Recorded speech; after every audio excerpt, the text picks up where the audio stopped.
Kenzo kibe yayogedde nkugambye bwadde busungu era ina byajja okwogera nga si musunguwavu era abantu bajja biwulira.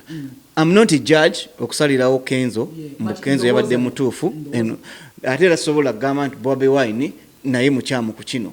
So abantu abali abatulaba naffe muleetera kamera okubako kye twogera naffe batujajinga bagamba oyo Mike ayogera ku Bobi Wine ngani nenga no authority omwogerako kubanga muyimbi wa umma ate era president wa abantu anoonya nga era boogera ku president waffe President Museveni era naye yaba authority yokumwogerako ate ye ensobiza bamunenya azitereza nkitegeera kusigala nga otwala government mu maaso so naye baba bamwogeddeko naye atereze.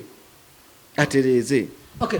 King Michael musically wa abantu gwe balinze. Music ajja kubola batuli wano ku 32 ninawo album yange namba. So music ajja atera music wange simpapira kuba ndi ku pace yange. Bonna bali ba competing nange mu dance olo bagwa.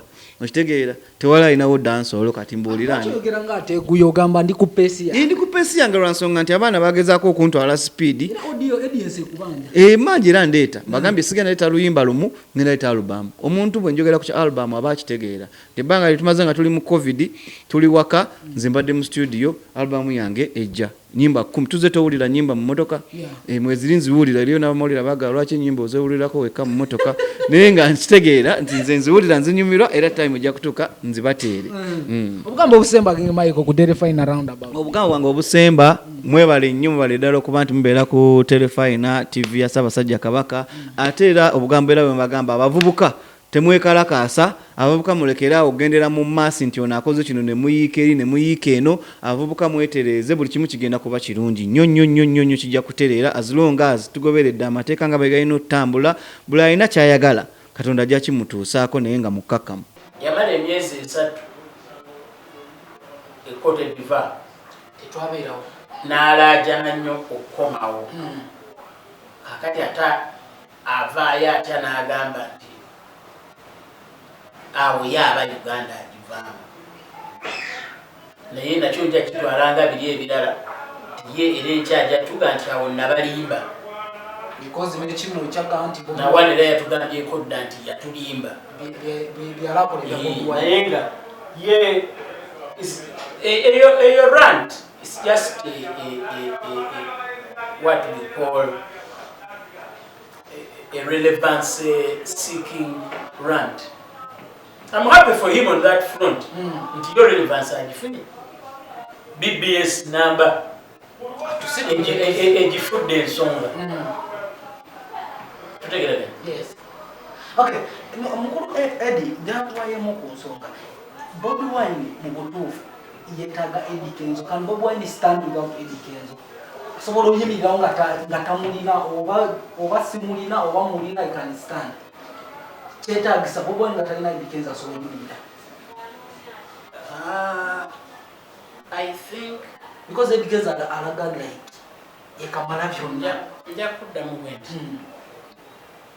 So okwetereeza kuba kati ogenda kuba mukulembeze oli real politician otegeera oluvimbo lokuba nti oli muyimbi otegeera lwawule kuba nti oli politician. Michael Yumanze katonda bate mu kiti kiki kyetweyiribirangamu nga tweyiribya mu musicale otegeera wabula gwemanya nti ofunye omuntu omulonzi wo oba omuntu akuli okumpi naye kakati monosigalamu ekyo nti omuntu ne wabazze nga yali muyimbi munno olina muvimbirako olwokuba nti ogenda oyagala kwesimbawo ate n'osigala n'ekyobuyimbi kiri ng'okyagala okukivimbiramu tekijja kukola.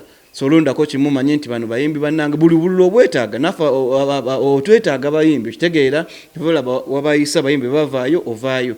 So isa bulungi abayimbi osanga n'abayimbi abalala bajja kwegattako nga bawulira nti amawulire malungi naye abayimbi banawulira nti amawulire agava mu kampu yo mabi bajja kuba bakudduka buddusi nabo boolabanga abakwegasseko balina bye banoonya abamu banoonya kwesimbawo abamu banoonya kudda mu bantu kubanga baali baagwa okitegeera. So olina okubanga weegendereza ate ne advisors zitwale. King Michael tubeera mu industry eno waliwo omuntu okuba nga oli blessed kati nosanga nga someone is given a favor oyina okuyamba ku munno ng'afunye challenge yonna bwe woba ofunye favor n'osituka.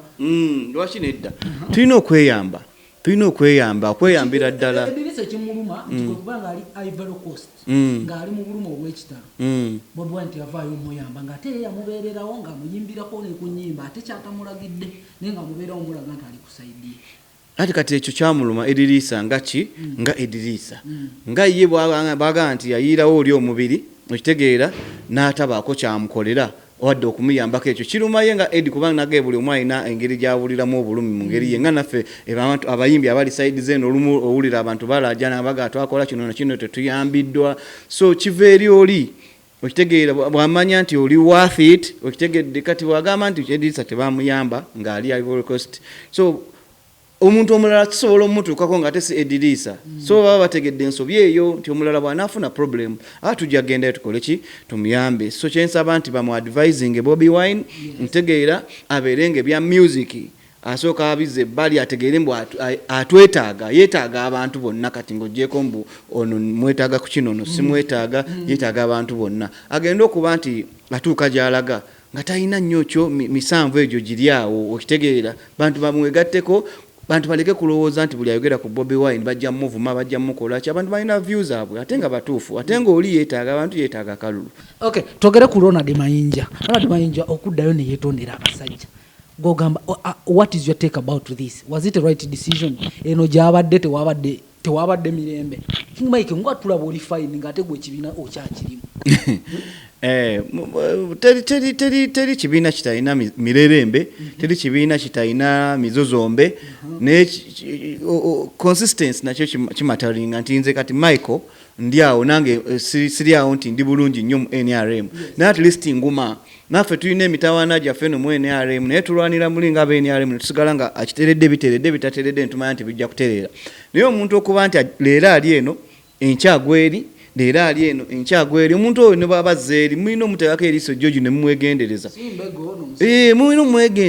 mulina omwegendereza kubanga bw'abanga azze eno ate nadde eri n'abalimba n'abagamba sirabangako ku pulezidenti mujje ekifaananyi ate enkeera kenyini omuntu omu n'agamba nagendayo nendaba pulezidenti naye ne mubuuza oba osobola okufuga eggwanga osobola okudda wa pulezidenti omugamba nti osobola okufuga eggwanga okitegeeza baleke kubuzaabuza bantu babeere nga bamanya nti abantu abamu abajoyininze Bobi Wine balina self interest zaabwe ze baagala tebalina love eyo nga boolaba nti nze mbadde mu NRM ebbanga lyonna kitegeera mwendi ne mafunye misunderstandings era tubeera mulimu muna ne tukaya ne tumana ne twetereza waloise corona de Mayinja ne mutuula ne muwayamba nga mwagaza ki so katali mu ligi yange kitegeera tayimba category ya music wange sina kimwetaaza kitegeera ya omuntu bw'abanga alina omuziki omulungi nga yeeyisa bulungi ne bw'awagira NRM ne bw'awagira FDC ne bw'awagira NUP ne bw'awagira CP ne bw'awagira DP tekirina buzibu kubanga abantu bwe baba baagadde muziki baagala muziki by'owagira tebibakwatako okitegedde naye kwegamba so kino Kenzo okuvaayo naga nti nze ngenda kuwagira Museveni tekirina we affectingira kariyayo kubanga nja kugamba ti abayimbi abayimba mutubonga naawe bangi mulimba lwatubonga naawe mulimu abayimbi abakola n'abatakola ontegeera bulungi so what you support politically has no impact on your career. Naye lwakuba ate waliwo abakozesa support ya NRM as a tool okunoonyezaamu ssente nga bigayi akifuula nti olw'okuba awagira NRM kati abantu tebakyamulaba n'olw'ensonga eyo ayagala muzeeyi amuweeyo ku ssente naye nga nze nja kugamba ti I think yali Valentine's Day napangisa Bebe Cool ku Georgina Gardens najja n'akuba abantu omuziki turn-up yali nnene n'ayimba abantu ne basanyuka muwagizi wa yero abantu bamumanyi bwe yajja ku stage teyayogera kigambo yero teyayogera kigambo Bobi Wine yakuba muziki yakola mulimu gwe yakola business kati mucho kitegeeza ki what you support is not what matters. What matters is your music. Otegedde bulungi. Yes.